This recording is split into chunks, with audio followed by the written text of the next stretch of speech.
ایک سوال کا جواب تلاش کریں گے جو ایک دوست نے کیا کہ کیا قوموں کے عروج و زوال ترقی اور تنزل سے متعلق رب العالمین کے قوانین طے شدہ ہیں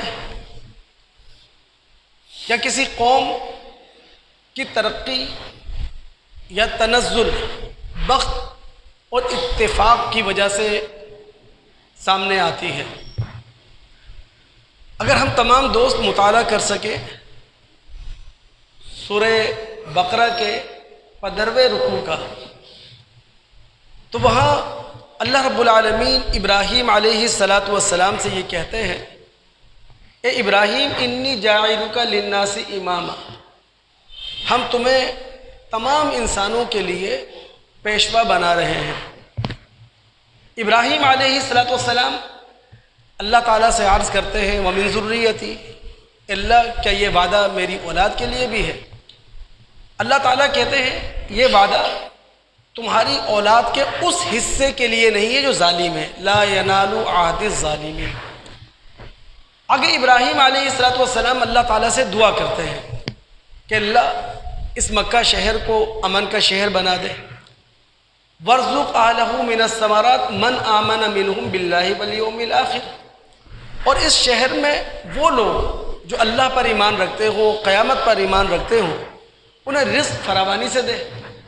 اللہ نے کہا ومن کفر، جہاں تک بات تھی امامت کی اس کا تعلق ظالموں سے نہیں تھا، لیکن جب بات آئی ہے رزق کی، جب بات آئی ہے وسائل کی، تو اس میں نہ مسلم دیکھا جاتا ہے نہ کافر دیکھا جاتا ہے۔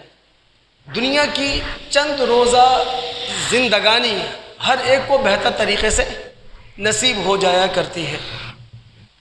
تو قوموں کے عروج و زوال، ترقی اور تنزل کا تعلق اللہ رب العالمین کے طے شدہ اصولوں سے ہے، یعنی اتفاقی طور پر ایسا نہیں ہوتا کہ کوئی قوم عروج پا جائے، اور نہ اتفاقی طور پر ایسا ہوتا ہے کہ کوئی قوم زوال کا شکار ہو جائے۔ رب العالمین کے طے شدہ اصول ہیں۔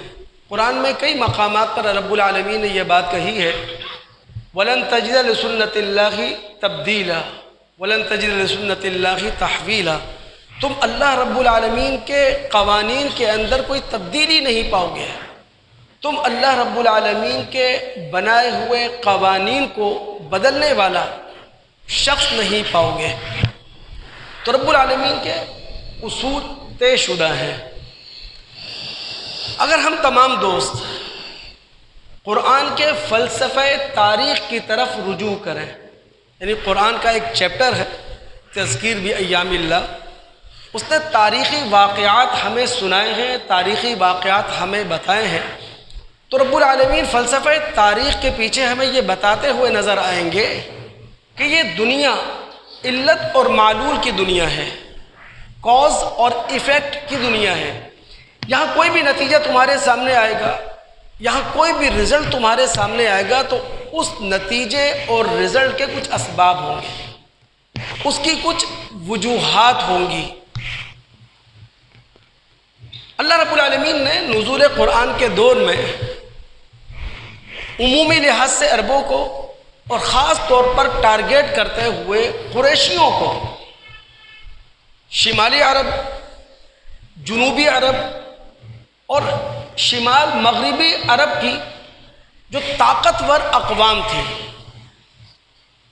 انہوں نے خوشحال زندگی گزاری، ان کی طرف انبیاء آئے، رسول آئے، خدا کا پیغام ان تک پہنچا دیا گیا، لیکن جب ان قوموں نے اپنے رسولوں کی بات تسلیم نہیں کی، وحی کی طرف انہوں نے سر اٹھا کر نہیں دیکھا، تو اللہ رب العالمین کا عذاب ٹوٹ پڑا ان پر۔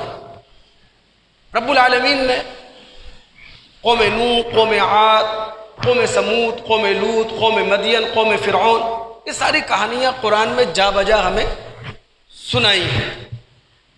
اچھا، خاص طور پر قریش مکہ کو یہ بات کیوں سنائی گئی؟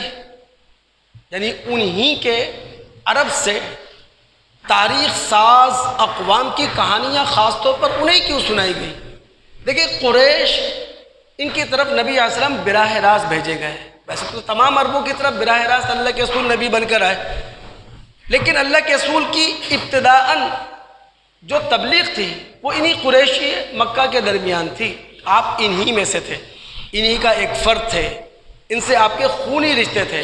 پھر قریشیوں کو اس بات پر بڑا ناز تھا کہ جناب ہم ابراہیم علیہ السلام کی اولاد ہیں، اسماعیل علیہ السلام کی نسل سے ہیں، ہم بیت اللہ کے متولی ہیں، تمام عربوں پر ہمیں مذہبی اور سیاسی بالادستی حاصل ہے.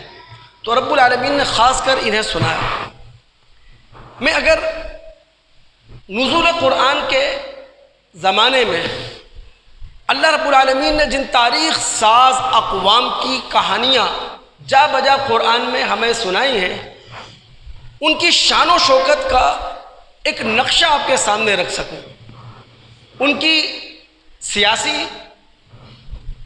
ان کی جمہوری یا ان کی معاشی یا عسکری طاقت کے حوالے سے ایک جھلک آپ کے سامنے رکھ سکوں تاکہ آپ کو سمجھنے میں زیادہ آسانی ہو. ہم چلتے ہیں سورہ انعام کی آیت نمبر 5 کی طرف. اللہ رب العالمین نے آیت نمبر 5 میں یہ کہا ہے کہ تاریخ کے اندر ہمیشہ اللہ رب العالمین انسانوں کی ہدایت کا انتظام کرتا رہا ہے. اسی اصول پر رب العالمین نے قریش مکہ کی ہدایت کا انتظام کیا ہے. پھر رب العالمین نقشہ کھینچتے ہیں آیت نمبر 6 میں، الم یرو کم اہلکنا من قبلہم من قرن مکناہم فی الارض ما لم نمکن لکم وارسلنا السماء علیہم مدرارا وجعلنا الانہار تجری من تحتہم. کیا ان قریش مکہ نے اپنے دائیں بائیں، اپنے شمال جنوب میں نظر دوڑا کر نہیں دیکھا کہ ان سے پہلے کتنی ہی طاقتور قومیں یہاں رہ بس چکی ہیں، اور اللہ رب العالمین نے جو زور، جو طاقت انہیں مہیا کر رکھی تھی وہ انہیں نہیں دے رکھی. رب العالمین نے موسلا دھار بارشیں برسائی، ان کی زمین لہ لہا اٹھی، اور جب بارشیں زیادہ ہوں تو نہری نظام بہت پاورفل ہوتا ہے. رب العالمین فرماتے ہیں ان کے نیچے سے ہم نے نہریں جاری کر دی. اس کے بعد اللہ فرماتے ہیں ہم نے انہیں پکڑ لیا ان کے گناہوں کی بدولت. یہ تمام اقوام جو زور رکھتی تھی، طاقت رکھتی تھی، جن کے پاس عسکری طاقت تھی، سیاسی طاقت تھی، معاشی طاقت تھی، ایک وقت ایسا ہے کہ رب العالمین نے انہیں ان کے گناہوں کی بدولت، ان کے جرائم کی بدولت پکڑ لیا. ثم انشأنا من بعدہم قرنا آخرین، اور رب العالمین نے پھر ان کی جگہ دوسری قوموں کو لا کھڑا کیا. پھر ان قوموں کی طرف جو نبی آئے تھے وہ انہی میں سے تھے. انہوں نے انہیں انسانی جرائم سے پوری طرح باخبر کیا. انہوں نے پوری کوشش کی، آخری درجے میں کوشش کی کہ کسی طرح یہ راہ راست پر آ جائیں. انہیں شرک سے روکا، انہیں کفر سے روکا، حقیقتوں کو ان کے سامنے رکھ چھوڑا، لیکن قوموں نے نبیوں کی بات نہیں سنی. تو قریش مکہ کو اللہ رب العالمین نے تاریخ عرب کی بڑی بڑی اقوام کے جو واقعات سنائے ہیں، داستانیں سنائی ہیں، اور پھر ان کی پکڑ کے حوالے سے گفتگو کی ہے. تو رب العالمین نے یہ بتایا ہے فَأَخَذْنَاهُمْ بِذُنُوبِهِمْ، ہم نے جس قوم کو پکڑا ہے ان کے جرائم کی وجہ سے پکڑا ہے. یعنی ہمارا قانون پاداش تھا، ہمارا قانون مکافات تھا، جنہوں نے ان اقوام کو اپنی جکڑ کے اندر لے لیا. نبی علیہ السلام نے بھی اللہ رب العالمین کے اسی قانون کی طرف توجہ دلائی ہے کہ قوموں کا جو عروج و زوال ہوتا ہے، ان کی جو ترقی اور تنزل ہے، اس کا کوئی تعلق وقت اور اتفاق سے نہیں ہے، بلکہ رب العالمین کے طے شدہ اصول ہیں. اگر ہم مشکات میں باب و تغیر الناس میں جائیں، وہاں نبی علیہ السلام کی بخاری کے حوالے سے ایک روایت ہے. نبی علیہ السلام نے فرمایا یذهب الصالحون فالاول والاول، کسی قوم کے جو صالح کردار ہوتے ہیں کسی قوم کے جو معتبر لوگ ہوتے ہیں وہ ایک ایک کر کے دنیا سے رخصت ہوتے چلے جاتے ہیں۔ آخر کار قوم پر ایسا وقت آتا ہے کہ اب قوم کے اندر جو لوگ ہوتے ہیں وہ صرف کچرا ہوتے ہیں، ان کی اوقات، ان کی حیثیت جو یا کھجور کے چھلکے سے زیادہ نہیں ہوتی۔ اور یہی وہ وقت ہوتا ہے کہ رب العالمین اپنے قانون، اپنے اصول کو حرکت میں لاتا ہے۔ لا یبالیہم اللہ بالا، رب العالمین کو ایسی قوم کی کوئی فکر نہیں ہوتی۔ تو قوموں کا جو عروج و زوال ہے وہ اللہ رب العالمین کے طے شدہ اصولوں، طے شدہ قوانین پر ہے، اس سے باہر کچھ بھی نہیں ہے۔ یعنی یوں کہہ لیں کہ قرآن ہمیں باقاعدہ خبردار کرتا ہے اس حوالے سے کہ جس قوم پر رب العالمین کے عذاب کا کوڑا برسا ہے اس کی بنیادی وجہ یہی تھی کہ وہ اخلاق سے عاری ہو چکے تھے، وہ انسانیت کا لبادہ اتار چکے تھے۔ اگر تمام دوست دل دماغ حاضر رکھیں اور میں اس سرزمین پر آپ کو لے کے چلوں جس سرزمین میں کسی قوم کی ترقی اور تنزل یا کسی قوم کے عروج و زوال کا بیج بویا جاتا ہے، اور اگر میں نے یہ بات آپ کو سمجھا دی اور آپ نے سمجھ لی تو پوری گفتگو میرے لیے آپ کو سمجھانا بہت آسان ہو جائے گا، سہل ہو جائے گا۔ اللہ رب العالمین نے سورہ انفال اور سورہ رعد میں دو جگہ کہا ہے حتیٰ یغیروا ما بانفسہم۔ رب العالمین کسی قوم کی حالت کو نہیں بدلتا جب تک کہ کوئی قوم اپنی حالت بدلنے پر آپ اپنے آپ کو آمادہ نہ کر لے۔ یہاں لفظ استعمال ہوا ہے نفس۔ نفس کہتے ہیں انسانی شخصیت کے ظاہری اور باطنی مجموعے کو، یعنی انسانی شخصیت کا ایک ظاہر ہے، جیسے کہ جسم انسانی یہ مادی چیز ہے، جسم نظر آتا ہے، جسم دکھائی دیتا ہے، جسم کو چھوا جا سکتا ہے۔ اور انسانی شخصیت کا جو دوسرا رخ ہے وہ ہے ذات انسانی۔ ذات انسانی مادی نہیں ہے، ذاتی انسانی نہ نظر آئے گی، نہ ذات انسانی سمجھ میں آئے گی، مٹیریل نہیں ہے، مادہ نہیں ہے، آپ اسے چھو نہیں سکتے، لیکن ذات انسانی کا مظاہرہ ہوتا ہے ارادے سے اور اختیار سے۔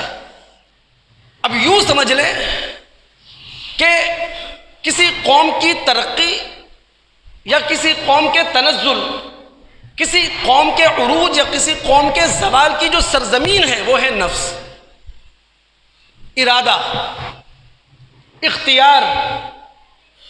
یعنی اگر کوئی قوم انسانی ذات اپنے ارادے اور اختیار میں پاکیزگی رکھتی ہے، تعمیر رکھتی ہے، وہ ترقی کرے گی۔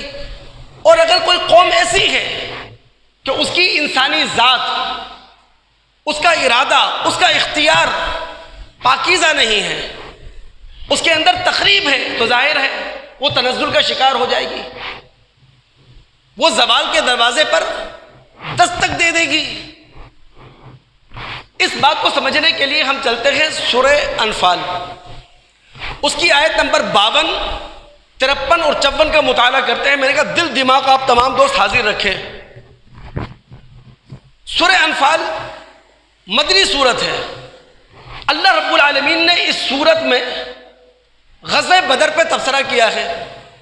غزوہ بدر وہ جنگ ہے جو مسلمان عددی برتری نہ ہونے کے باوجود بھی جیت گئے، اسلحے کی طاقت نہ ہونے کے باوجود بھی جیت گئے، جبکہ قریش مکہ جن کے پاس عددی برتری تھی، جن کے پاس اسلحے کی طاقت تھی، وہ برے طریقے سے جنگ ہارے، 70 ان کے مارے گئے، 70 ان کے گرفتار کر لیے گئے، قیدی بنا لیے گئے۔ اب رب العالمین آیت نمبر 52 میں تنبیہ کر رہے ہیں قریش مکہ کو، کدأب آل فرعون والذین من قبلہم، کہ غزوہ بدر میں قریش مکہ کے ساتھ جو کچھ پیش آیا وہ ایسا ہی ہے جیسا کہ قوم فرعون کے ساتھ پیش آ چکا ہے، اس سے پہلے کی قوموں کے ساتھ پیش آ چکا ہے، کہ جب انہوں نے اللہ رب العالمین کی آیات کا انکار کیا، رب العالمین کے عذاب کا کوڑا برس پڑا۔ پھر آیت نمبر 53 میں رب العالمین فرماتے ہیں ذالک، ایک قریشی ہو، یہ اللہ رب العالمین کا قانون ہے، یہ اللہ رب العالمین کا اصول ہے، یہ اللہ رب العالمین کا دستور ہے، بِأَنَّ اللَّهَ لَمْ يَكُنْ مُغَيِّرًا نِعْمَةً أَنْعَمَهَا عَلَىٰ قَوْمٍ، اللہ رب العالمین جب کسی قوم پر کوئی انعام کرتا ہے تو جب تک اس قوم کے اندر وہ صفات موجود رہیں، وہ اخلاق موجود رہیں جن صفات اور اخلاق کی بنا پر وہ اللہ نے انعام کیا تھا، اللہ تعالیٰ وہ انعام نہیں لیتا حتیٰ یغیروا ما بانفسہم، ہاں اگر قوم ان صفات سے عاری ہو جائے، ان اخلاق سے سبکدوش ہو جائے جن صفات اور اخلاق کو بنیاد بنا کر اللہ نے وہ انعام کیا تھا، تو رب العالمین وہ انعام لے لیتا ہے۔ اللہ نے یہ اپنا دستور بتایا، قانون بتایا۔ پھر آیت نمبر 54 میں قریش کے مکہ کو اپنا تاریخ ساز فیصلہ سنا دیا، اور فیصلہ کیا تھا؟ کدأب آل فرعون والذین من قبلہم، اے قریش مکہ، ہماری تنبیہ کے باوجود اگر تم نے ہوش کے ناخن نہ لیے اور اپنے آپ کو درست راستے پر نہ ڈالا تو پھر آخری درجے کا عذاب تم پر ٹوٹے گا، حتمی عذاب تم پر ٹوٹے گا، جس طرح حتمی عذاب قوم فرعون پر اور گزشتہ قوموں پر ٹوٹ چکا ہے۔ انہوں نے بھی اللہ رب العالمین کی آیات کو جھٹلایا تھا۔ تو سمجھ لیں بات کو دوست، جو سرزمین ہے ترقی کی، عروج کی، وہ ہے نفس۔ زوال اور تنزل کی زمین بھی یہی نفس ہے۔ یہی وجہ ہے جو نبی ہمارے درمیان مبعوث ہوتا ہے وہ اخلاقی اور روحانی دنیا میں ہارٹ سرجن ہوتا ہے، یعنی وہ لوگوں کے درمیان آتا ہے، وہ کام اس دل پہ نہیں کرتا جو گوشت کا ایک ٹکڑا ہے، بلکہ اس کے خیالات پہ کرتا ہے، اس کے احساسات پر کرتا ہے، اس کے افکار پر کرتا ہے، اس کی سوچ پر کرتا ہے، اس کی نیت پر کرتا ہے، اس کے ارادے پر کرتا ہے، اس کے اختیار پر کرتا ہے۔ تو نبی کا ٹارگٹ وہ نفس ہوتا ہے جس کا تعلق اخلاقی اور روحانی دنیا سے ہے، اور نبی اس کا ہارٹ سرجن ہوتا ہے۔ یہی وجہ ہے وہ اپنے مذہب کی بنیاد لوگوں کو بتاتے ہوئے کہتا ہے انما الاعمال بالنیات، لوگوں یاد رکھو عمل کی بنیاد نیت ہے۔ یعنی اللہ رب العالمین تمہارے بھاری بھرکم اعمال کو نہیں دیکھتا، رب العالمین تو صرف یہ دیکھتا ہے کہ تم نے ارادہ اور اختیار کا جو استعمال کیا ہے وہ تعمیری ہے یا تخریبی ہے، اس کے پیچھے پاکیزگی ہے یا ناپاکیزگی، رب العالمین یہ چیز دیکھتے ہیں۔ یہاں ترقی کی جو سنگ بنیاد ہے اس کو بھی سمجھتے چلیں۔ کوئی بھی قوم ہو جو ترقی کرے گی، سنگ بنیاد کیا ہے اس کا؟ دوستو وہ ہے اخلاق، اعلیٰ تر اقدار، اعلیٰ تر انسانی اوصاف، تہذیب، شائستگی، ادب، بہادری، شجاعت، ملنساری، فیاضی، دیانت، امانت، صداقت، عدالت، یہ وہ اوصاف ہیں جن اوصاف کی بنیاد پر اللہ رب العالمین کسی قوم کو ترقی دیا کرتا ہے۔ میں نے ابتدائی جمعہ میں آپ کے سامنے یہ بات رکھی کہ رب العالمین مکی صورتوں میں خاص کر تاریخ عرب کی کچھ قوموں کا بار بار حوالہ دیا کرتے ہیں۔ سورہ عنکبوت میں بھی رب العالمین نے یہی کچھ کیا۔ مکی صورت ہے، قریش مکہ کو، عرب دنیا کو ابراہیم علیہ السلام، قوم نوح، قوم لوط، قوم عاد، قوم سمود، قوم مدین، قوم فرعون، ان کی داستانیں مختصر انداز میں سنائیں، اور پھر رب العالمین نے فرمایا کہ یہ قومیں اس لیے فنا ہو گئیں فَكُلًّا أَخَذْنَا بِذَنبِهِ، کہ ان کے پاس اخلاق نہیں تھا، ان کے پاس کردار نہیں تھا، ان کے پاس سیرت نہیں تھی، اور جب اخلاق، کردار، سیرت نہیں تھی تو رب العالمین کے عذاب کا کوڑا ان پر برسا ہے، اور برے طریقے سے برس پڑا ہے۔ یہاں تک کہ قوم لوط کے بارے میں رب العالمین نے فرمایا کہ ان پر ہم نے حاسب بھیج دی، وہ طوفانی ہوا جس میں سنگریزے ہوتے ہیں، جس میں پتھر ہوا کرتے ہیں. عاد، سمود اور مدین پر اللہ نے صیحہ، رعد اور برق کا عذاب بھیج دیا. حامان اور فرعون کو اللہ رب العالمین نے غرق کر دیا. قارون کو اللہ رب العالمین نے زمین میں دھسا دیا. اور پھر کہتے ہیں فَكُلًّا أَخَذْنَا بِذَنبِهِ.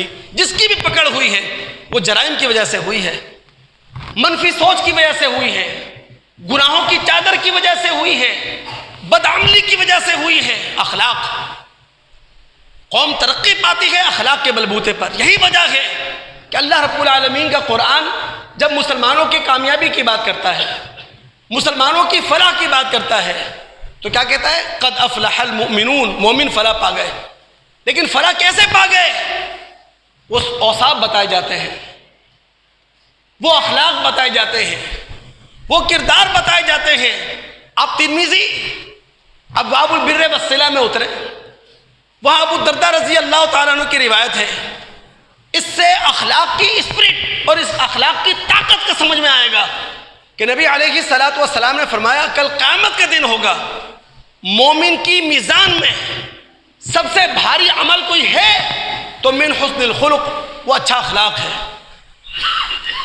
وہ اعلیٰ کردار ہے، وہ اعلیٰ تر انسانی اقدار ہیں. اور پھر ابو ہریرہ کی ایک روایت اسی ابواب البر والصلہ ترمذی کے اندر نبی علیہ الصلوۃ والسلام سے پوچھا گیا کہ اللہ کے رسول صلی اللہ علیہ وسلم وہ کون سا عمل ہے جو سب سے زیادہ لوگوں کو جنت کے اندر لے کے جائے گا؟ تو نبی علیہ الصلوۃ والسلام نے فرمایا تقوی اللہ وحسن الخلق، اللہ کا ڈر اور اچھا اخلاق. اور پھر نبی علیہ الصلوۃ والسلام سے پوچھا کہ اللہ کے رسول وہ کون سا عمل ہے جو سب سے زیادہ لوگوں کو جہنم میں لے کے جائے گا؟ تو نبی علیہ الصلوۃ والسلام نے فرمایا الفم والفرج، زبان اور انسان کی شرمگاہ، یعنی گفتار کے غازی اور عشرت قدوں میں دادے عیش دینے والے، یہ سب سے زیادہ جہنم میں نظر آئیں گے. تو ترقی کی جو بنیاد ہے وہ ہے اعلیٰ تر اخلاق. جس قوم کے پاس یہ ہوگا وہ ترقی کر جائے گی، اور جس قوم کے پاس اعلیٰ تر اخلاق نہیں ہوگا وہ قعر مذلت کے اندر ہوگی، وہ اندھے کنویں کے اندر ہوگی، وہ ایسے گھٹا ٹوپ اندھیروں میں ہوگی کہ اسے اپنا راستہ نظر نہیں آئے گا. جائیں تو کہاں جائیں، سر چھپائیں تو کہاں چھپائیں. اس وقت دوستو پاکستان پورے طریقے سے دشمنوں کے نرغے میں ہے. یہ بات تو ہمارے رسول نے سمجھا دی تھی کہ بھائی جب آپ مسلمان ہیں تو ہر طرف سے دشمن ہیں. دشمن کو موقع آپ دو گے، دشمن آپ خود موقع پیدا نہیں کر سکے گا. یعنی اگر آپ کے قلعے کے فصیلیں کمزور ہوں گی تو دشمن کو پورا موقع ملے گا آپ پر حملہ کرنے کا. اگر آپ کے گھر کی دیواریں کمزور ہوں گی کوئی بھی آ کر آپ کی دیوار کو ڈھا سکتا ہے. اگر آپ کے پاس ایمان کی دولت نہیں ہوگی کوئی بھی آ کر آپ کو خرید سکتا ہے. تو یہ بات تو اللہ کے رسول صلی اللہ علیہ وسلم نے سمجھا دی تھی. جو حالات ہیں ان حالات کے اندر ایک ہی طریقہ بچتا ہے کہ ہم سب خدا را جس طرح مسجد میں ایک صف میں کھڑے ہو کر محمود و ایاز ہوتے ہیں، مسجد سے باہر نکلنے کے بعد محلے میں اپنے علاقوں میں ایک دوسرے کے ساتھ کندھے سے کندھا ملا کر مسجد سے باہر کی دنیا میں بھی محمود و ایاز اپنے آپ کو بنائے. اللہ کے نبی علیہ الصلوۃ والسلام نے دوستو دور زوال کی ایک نشانی، ایک علامت ہمارے سامنے رکھی تھی. یہ بھی ترمذی کی روایت ہے. حذیفہ رضی اللہ تعالیٰ نے اس کے راوی ہیں. نبی علیہ الصلوۃ والسلام نے فرمایا تھا لا تقوم الساعہ، قیامت قائم نہیں ہوگی حتی یکون اسعد الناس بالدنیا لکع بن لکع. قیامت اس وقت تک قائم نہیں ہوگی جب تک دنیا کے اندر معزز لوگ وہ نہ ہوں جو لکع بن لکع ہے، احمق ابن احمق، ذلیل ابن ذلیل. جس کو آسان لفظوں میں اگر ہم یوں کہہ سکیں کہ جناب ایوب خان صاحب نے جن 22 خاندانوں کو پاکستان کا سرپرست بنایا وہی 22 خاندان کسی نہ کسی شکل میں پاکستان پر حکومت کرتے ہوئے آ رہے ہیں، یعنی پشت در پشت، نسل در نسل وہی 22 خاندان ہیں جو پاکستان کو لیڈ کر رہے ہیں۔ اللہ کے رسول نے دوستو اسی کی طرف توجہ دلائی تھی۔ اگر آپ تمام دوست دل و دماغ حاضر رکھیں تو میں یہاں ترقی کے 3 زینے آپ کے سامنے رکھ سکوں۔ کسی بھی قوم کی ترقی، کسی بھی قوم کے عروج کے 3 زینے ہیں، 3 درجے ہیں۔ نمبر 1 نظریاتی یکسوئی، نمبر 2 علم و اخلاق، اور نمبر 3 سیاسی وحدت۔ یہ وہ 3 زینے ہیں، یہ وہ 3 درجے ہیں، یہ وہ 3 معیارات ہیں جہاں کسی بھی قوم کی ترقی کو ہم دیکھ سکتے ہیں اور کسی بھی قوم کی زوال کا مطالعہ کر سکتے ہیں، اس کو سمجھ سکتے ہیں، اس کو پڑھ سکتے ہیں۔ اب نظریاتی یکسوئی کا مطلب کیا ہے؟ ہر قوم کسی نہ کسی نظریے پر کھڑی ہوتی ہے، اس نظریے پر پروان چڑھتی ہے، اس نظریے پر اپنا سفر جاری رکھتی ہے۔ مثال کے طور پر اگر دنیا کا کوئی ملک ایسا ہے جس کا زندگانی کا نظریہ سیکولرزم ہے، اور سیکولرزم ہم جانتے ہیں کہ مذہب ذاتی معاملہ ہے، اس کا کوئی تعلق حکومت سے نہیں ہوتا۔ اگر کوئی ملک اس نظریے پر کھڑا ہے اور یکسو ہے، گہری وابستگی رکھتا ہے، تو ظاہر ہے اس نظریے پر وہ ملک ترقی کرے گا۔ جیسا کہ ہم اس دنیا میں مثال دیکھ سکتے ہیں، کینیڈا سیکولرزم کی بنیاد پر اس نظریے پر وہ کھڑا ہے، گہری وابستگی ہے۔ پاکستان کے جو موجودہ حالات ہیں، یہاں سے پڑھا لکھا طبقہ بوریا بستر لپیٹ رہا ہے، موجودہ حالات میں وہ پاکستان سے باہر نکلنے کی سوچ رہا ہے، اور 90% لوگ ملک پاکستان سے نکل کر جس ملک میں پناہ لینا چاہتے ہیں وہ ہے کینیڈا۔ اس کا ایک نظریہ ہے، اس نظریے کے ساتھ اس کی گہری وابستگی ہے، اس نظریے کے ساتھ وہ سنسیئر ہے، وہ ترقی کر رہا ہے۔ اور اگر کوئی ملک ایسا ہے جس کا نظریہ اسلامی ہے، مذہبی ہے، الوہی ہے، لا الہ الا اللہ ہے، تو ظاہر ہے پھر اس قوم کو اسی مذہبی نظریے کے ساتھ سفر کرنا ہوگا، اسی مذہبی نظریے کے ساتھ یکسوئی کا مظاہرہ کرنا ہوگا، اور گہری وابستگی کا تعلق رکھنا پڑے گا۔ قرآن میں ایک لفظ بار بار ہم پڑھتے ہیں ابراہیم علیہ السلام کے حوالے سے مطالعہ کرتے ہوئے، حنیف، کہ ابراہیم علیہ السلام حنیف تھے، یعنی سب سے کٹ کر انہوں نے اگر کسی ذات کو اپنا قبلہ اور کعبہ بنایا ہوا تھا وہ اللہ رب العالمین کی ذات، اسے کہتے ہیں یکسوئی۔ تو جو قوم مذہبی نظریے پر سفر کر رہی ہے، زندگی گزار رہی ہے، یکسوئی کے ساتھ اس نظریے کو اپنے گلے کا ہار بنانا ہوگا۔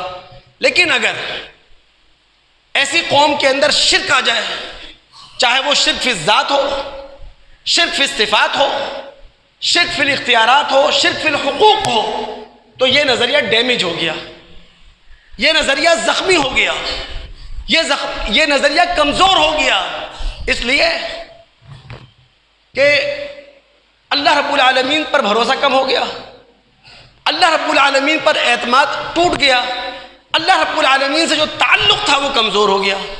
اسی لیے سورہ نساء میں 2 مقامات پر اللہ رب العالمین نے فرمایا اللہ تعالیٰ جس کے لیے چاہے گا اپنے علم، اپنے عدل اور اپنی حکمت کی بنیاد پر تمام گناہ معاف کر دے گا سوائے شرک کے۔ ہمارے نبی علیہ السلام نے اسی نظریاتی یکسوئی کے لیے باقاعدہ ابو الدرداء رضی اللہ تعالی عنہ کو یہ کہا تھا اللہ تشرک باللہ شیئا،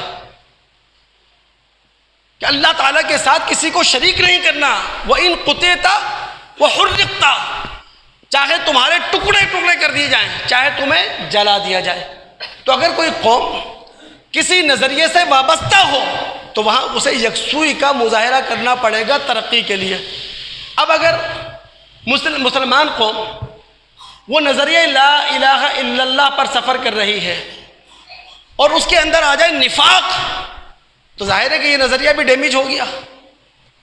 یہ نظریہ بھی زخمی ہو گیا، یہ نظریہ بھی کمزور ہو گیا، نفاق آ گیا۔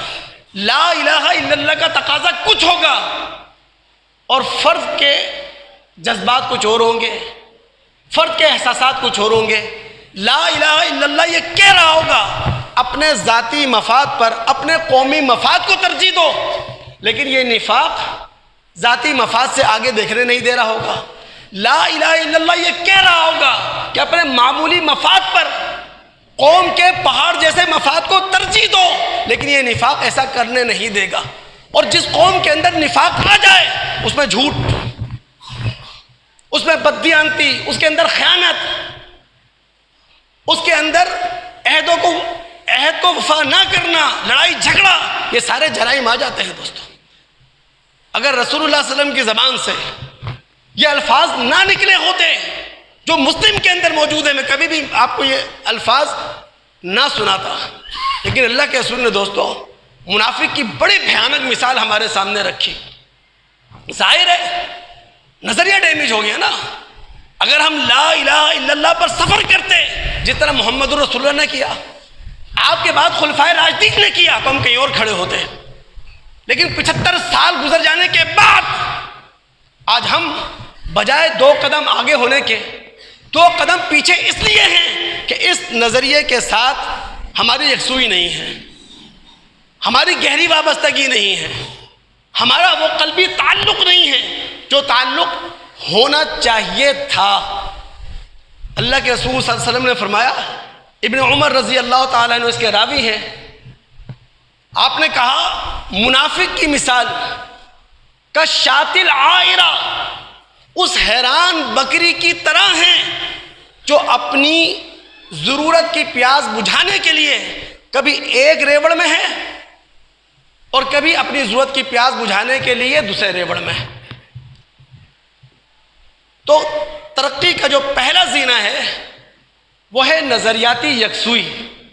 جس قوم کے اندر جس نظریے سے وہ وابستہ ہے یکسوئی پائی جائے گی، وہ ترقی کر جائے گی، اور جہاں ایسا نہیں ہوگا الامان والحفیظ۔ اس کے مقابلے میں جو دوسرا زینہ ہے ترقی کا، چاہے وہ کوئی بھی قوم ہو XYZ، وہ ہے علم و اخلاق۔ یعنی کوئی قوم علم و اخلاق کے کس مرتبے پر کھڑی ہے۔ علم سے یہاں مراد دنیاوی علم ہے۔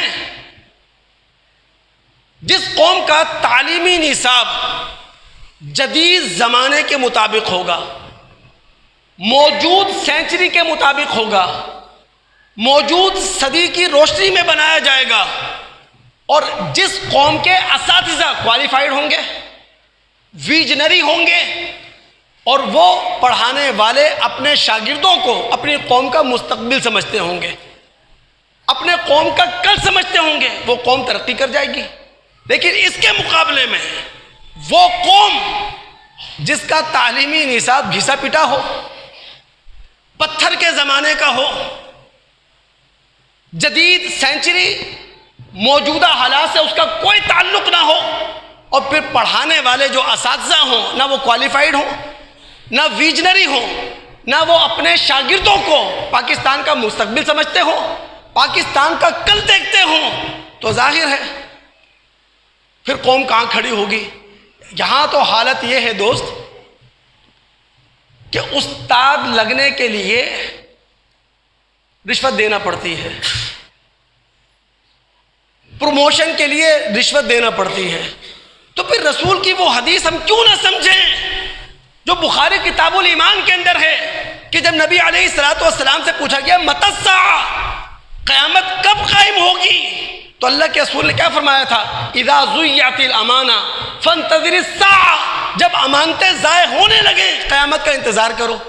اور جب اس صحابی نے پوچھا کہ اللہ کے رسول کیف اضاعتها، امانتوں کے ضیاع کا کیا مطلب ہے، تو اللہ کے رسول نے فرمایا تھا اذا وسد الامر الى غیر اہلہ فانتظر الساعہ، جب میرٹ کا گلا گھونٹ دیا جائے، قیامت کا انتظار کرو، تو میرٹ کا گلا گھونٹ دیا گیا ہے۔ جہاں کاپی کلچر ہوگا وہاں قوم کہاں کھڑی ہوگی، جہاں جعلی ڈگریوں کا انبار ہوگا، آپ کو کسی بھی فیلڈ کی کوئی ڈگری چاہیے ہے، پیسہ دیں، چین جیسی ڈگری آپ کو مل جائے گی۔ جس ملک کے یہ حالات ہوں، پھر اللہ تعالیٰ رحم فرمائے۔ اخلاق کیا چیز ہے؟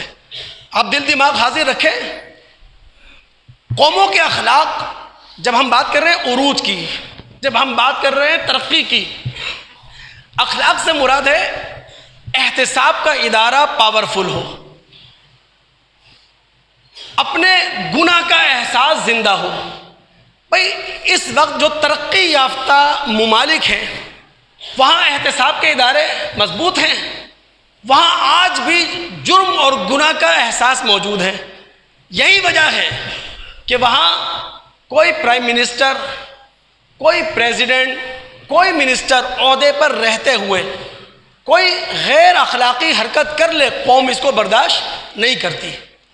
روڈ ایکسیڈنٹ ہو، وزیر ٹرانسپورٹ استعفیٰ دے دے گا۔ ابھی اٹلی میں 2 ٹرینوں کے درمیان ٹکراؤ ہوا، لوگ مر گئے، زخمی ہو گئے، وزیر ریلوے نے فوراً استعفیٰ دے دیا۔ تو جس قوم کے اندر احتساب کا ادارہ مضبوط ہوگا، جرم کا احساس موجود ہوگا، جو استغفار کے دروازے پہ دستک دے گی، وہ ترقی کر جائے گی۔ لیکن اس کے مقابلے میں وہ قوم جس کا احتساب کا کوئی ادارہ ہی نہ ہو، جہاں جرم کا کوئی احساس ہی نہ ہو، جہاں بڑے بڑے عہدوں پر بیٹھے ہوئے لوگوں کی آڈیو لیک آ جائیں، ویڈیو لیک آ جائیں، لیکن وہ ڈھیٹ بن کر اپنے مسند پر بیٹھے ہوئے ہوں، روزانہ ٹریفک حادثے ہوتے ہوں، وزیر ٹرانسپورٹ کی سر پہ جوں نہ رینگتی ہو، روزانہ ٹریک پر حادثے ہوتے ہوں ٹرینوں کے، اور یہاں کوئی پوچھنے والا نہ ہو۔ میگا سٹی میں دن دہاڑے، دن کی روشنی میں، چمکتے دمکتے سورج کی روشنی میں، دیکھتی ہوئی آنکھوں میں لوٹ مار ہو رہی ہو، بائک چھینی جا رہی ہو، گاڑی چھینی جا رہی ہو، لوگوں کی جیبیں خالی کی جا رہی ہوں، موبائل لوگوں کی جیبوں سے نکالے جا رہے ہوں، عورتوں کو زیور سے بالکل علیحدہ کیا جا رہا ہو، زیور ان سے چھینا جا رہا ہو، اور کوئی بھی ذمہ داری لینے کے لیے تیار نہ ہو۔ اخلاق، یہی وجہ ہے دوستو، نبی علیہ السلام کی ایک روایت ہے ترمذی میں، غالباً ابو ہریرہ رضی اللہ تعالیٰ عنہ اس کے راوی ہیں۔ نبی علیہ السلام نے فرمایا کہ جس وقت تمہارے حکمراں خیارکم بہترین لوگ ہوں، جس وقت تمہارے مالدار سمحاءکم فیاض ہوں، جس وقت تمہارے معاملات جو طے ہوتے ہوں، شورا بینکم، پارلیمانی نظام کے اندر ہوتے ہوں، یہ وہ وقت ہے کہ جب زمین کی پشت زمین کے پیٹ سے بہتر ہے تمہارے لیے۔ لیکن جس وقت تمہارے حکمراں اچھے نہ ہوں، تمہارے امیر لوگ بخیل ہوں، اور تمہارے انتظامی معاملات عورتوں کے ہاتھوں میں آ جائیں۔ عورتوں کے ہاتھوں میں آنے کا مطلب کیا ہے؟ گھر کا سربراہ کون تھا؟ مرد۔ عورت مشورہ دے سکتی ہے، عورت کا بہترین مشورہ مانا جا سکتا ہے، لیکن گھریلو ریاست میں سربراہ مرد تھا، وہ بھیگی بلی بنا ہوا ہے، اس کی زبان گونگ ہے، گھر کے سارے فیصلے عورت کر رہی ہے۔ اللہ کے رسول نے فرمایا جب ایسا وقت آ جائے تو اب زمین کا جو پیٹ ہے وہ زمین کی پشت سے تمہارے لیے بہتر ہے۔ یہ دوسرا زینہ۔ تیسرا زینہ کسی قوم کی ترقی کا وہ ہے سیاسی وحدت۔ دیکھیں نا، کوئی آئین ہوتا ہے، کانسٹیٹیوشن ہے، کوئی قانون ہے، اسی پر سارے فیصلے ہوتے ہیں۔ جب سیاسی وحدت ہوتی ہے، عوام کے اندر کوئی بھونچال نہیں آتا۔ ہم سب جانتے ہیں برطانیہ کے اندر پارلیمانی نظام ہے، 5-6 سال میں کئی حکومتیں بدلی، کئی وزیر اعظم اور گئے۔ وہاں کا جو آئین ہے ان ریٹن ہے، وہاں کا کانسٹیٹیوشن لکھا ہوا نہیں ہے، غیر تحریری ہے، لیکن وہاں سیاسی وحدت تھی، کوئی عوام کے اندر بھونچال نہیں آیا۔ ہم امریکہ چلے جائیں، وہاں صدارتی نظام ہے، ڈونلڈ ٹرمپ نے کیا کچھ نہیں کیا، جو ہنگامہ اس نے مچایا، جو طوفان بدتمیزی اس نے دکھائی، لیکن وہاں سیاسی وحدت تھی۔ وہاں کانسٹیٹیوشن پر عمل ہو رہا تھا، وہاں آئین کو لوگ اپنے گلے کا ہار بنائے ہوئے تھے، اپنے سینے سے لگائے ہوئے تھے، کوئی بھونچال نہیں آیا۔ پاکستان ایک عجیب ملک ہے، یہاں کانسٹیٹیوشن موجود، آئین موجود، قانون موجود، لیکن کوئی بھی آئینی حدود کے اندر رہنے کے لیے تیار نہیں ہے۔ اسٹیبلشمنٹ آئین کی پابند نہیں ہے، ججز آئین کے پابند نہیں ہیں، سیاستداں اپنے آپ کو آئین سے ماورا سمجھتے ہیں، بیوروکریسی یہ تو کسی کے ہاتھ میں ہے ہی نہیں۔ پھر 75 سالہ تاریخ میں ہم سب جانتے ہیں جو پولیٹیشین یہاں آئے، جتنی سیاسی جماعتیں یہاں لانچ کی گئیں وہ مخصوص نرسریوں کی پیداوار ہیں۔ پھر مقتدر طبقے نے انہی سیاستدانوں کے منہ میں ایک دوسرے کے چور اور ڈاکو کے نعرے دے دیے۔ نواز شریف کے منہ میں چور اور ڈاکو کا نعرہ دیا گیا محترمہ کے خلاف، محترمہ کے منہ میں چور اور ڈاکو کا نعرہ دیا گیا نواز شریف کے خلاف۔ پھر عمران صاحب آئے، ان کے منہ میں چور اور ڈاکو کا نعرہ دیا گیا ان دونوں کے خلاف، نواز شریف کے خلاف، محترمہ کے خلاف۔ ہم سمجھ ہی نہیں پا رہے ڈورے کہاں سے ہل رہی ہیں، گیم کون کھیل رہا ہے۔ آج پاکستان جتنے مسائل کا شکار ہے، سیاستداں کم تر درجے میں اس کے ذمہ دار ہیں، لیکن سیاسی وحدت نہیں ہے۔ یہ سارے ڈسے ہوئے سیاستداں آج بھی مقتدر طاقتوں کے گیٹ نمبر 4 پر بیٹھ کر باجماعت سجدہ ریز ہیں۔ کون عوام کا سوچے گا؟ یعنی جو حالات ہیں وہاں آپ جسٹس منیر سے شروع کریں اور جسٹس بندیال تک آئیں، کون سا جج ہے جس نے آئین کی پاسداری کی ہو؟ آئین کو کھلواڑ بنایا ہر ایک نے، آئین کو تماشا بنایا ہر ایک نے، فیصلے کہیں اور سے آتے ہیں، ان کی زبانوں سے جاری ہوتے ہیں۔ سیاسی وحدت، ہمارے نبی محمد الرسول اللہ صلی اللہ علیہ وسلم نے دوستو سیاسی وحدت کے لیے جو باتیں کہی ہیں نا، کہیں پڑھا کریں۔ مجھے افسوس اس بات کا ہوتا ہے ممبر و محراب سے باتیں کی نہیں جاتی ہیں۔ بہت کم لوگ ہیں جو آ کر اسلام کا سیاسی ویژن بتائیں یہاں پر۔ ہمارے رسول نے سیاسی وحدت کے لیے کیا کچھ کہا تھا؟ اٹھائیں بخاری کتاب الفتن، عبادہ بن صامت کی روایت، نبی علیہ السلام نے صحابہ سے، اپنے براہ راست شاگردوں سے بیعت لی۔ کس بات پر؟ امیر جو بھی ہو، حاکم جو بھی ہو، اس کی بات سنو گے، اس پر عمل کرو گے، چاہے تمہاری مرضی ہو یا نہ ہو، چاہے تنگی ہو چاہے کشادگی ہو، چاہے تمہیں حاکم وقت کا فیصلہ پسند آئے نہ آئے۔ یہاں تک رسول نے کہا میرٹ کا گلا گھونٹ دیا جائے، یہ رسول نے کہا ہے، رسول کے الفاظ ہیں، میرٹ کا گلا گھونٹ دیا جائے، اس کے باوجود بھی حاکم وقت کے خلاف کھڑا نہیں ہونا، مارچ نہیں کرنا، دھرنا نہیں دینا۔ اللہ لنازع الامر اہلہ، ہم پتہ نہیں کہاں چلے گئے۔